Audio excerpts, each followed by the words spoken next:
ஆனால் பொதுவாக நம்ம என்ன சொல்லுவோம், பெரியவங்களை அனுசரித்து போன்னு சொல்லுவோம்.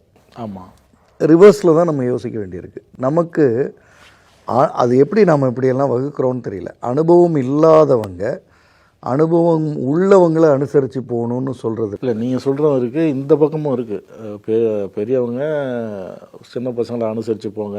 இல்லை, அது கொஞ்சம் அறிவுபூர்வமாகவே பார்த்துருவோம்.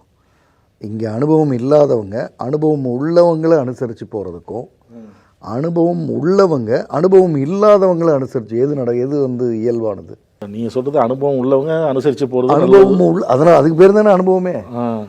இதை அனுசரிக்கணுன்றதுக்கு தானே அனுபவமே. ஸோ இதை அனுசரித்து போகிறதுல தான் அந்த அனுபவம் வந்து அழகாகுது இன்னும். அதாவது அது எப்போ புரியும்னா, அவங்களுடைய மறைவுக்கு பிறகு, அவங்களுடைய இறப்புக்கு பிறகு, நாம் இவ்வளவு தவறு செஞ்சுருந்தாலும் நம்மளை வந்து அனுசரித்தாங்களே அப்படின்ற அனுபவம் இவங்களுக்கு வர ஆரம்பிக்கும். இருக்கும்போது தெரியாது, வாய்ப்பே இல்லை. பெரும்பாலான முதியவர்களுக்கு இருக்கிற பிரச்சனை இருக்கும்போதே அந்த மரியாதை கிடைக்கணுன்றது. அதெல்லாம் கிடைக்காது. இப்போ அப்படியே கொஞ்சம் ரிவர்ஸில் போவோம். இருக்கும்போது கிடைக்கலப்ப என்ன அர்த்தம் இருக்குது? அப்படியே ரிவர்ஸில் போவோம். நம்ம கொடுத்தோமா?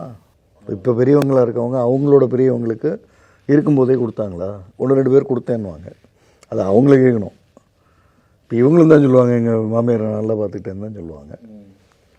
சார், இதில் வந்து ரொம்ப காமன் சென்ஸ், நம்ம பேசுகிறது வந்து கொஞ்சம் பெரியவங்களுக்கு எதிராகவும் இப்போ இருக்கிற தலைமுறைக்கு சார்பாகவும் பேசுகிற மாதிரி தெரியும்.